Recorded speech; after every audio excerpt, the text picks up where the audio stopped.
If you are trying to reset your LevelSmart, what you want to do is take the magnet here. Magnet goes on the circle logo. We're going to hold it there for 15 seconds. The red alarm light is going to be illuminated. That means the magnet switch is activated, so that's good. We're going to hold it here for 15 seconds and make sure that we put it back into pairing mode. So just give it a few seconds here. We got our antenna right here, the pool right there. And we're gonna go ahead and remove it. Been about 15 seconds now. And it's scrolling. That means it's looking for a sensor to pair with.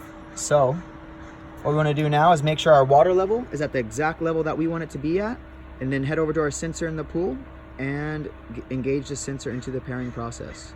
For example purposes, I don't have it installed, but what we wanna do is, this is gonna be up on the skimmer throat or on the side of the pool somewhere. And the controller is in pairing mode. It's scrolling, looking for a sensor to pair with. You just remove the magnet here. The light's gonna flash 3 times. I don't know if you can see it on the camera now, but it's a green light, flashes 3 times, and now it's sending signals out, looking for the controller, and now it's engaged into the pairing process, and in 2.5 minutes, you should be all paired up and ready to go.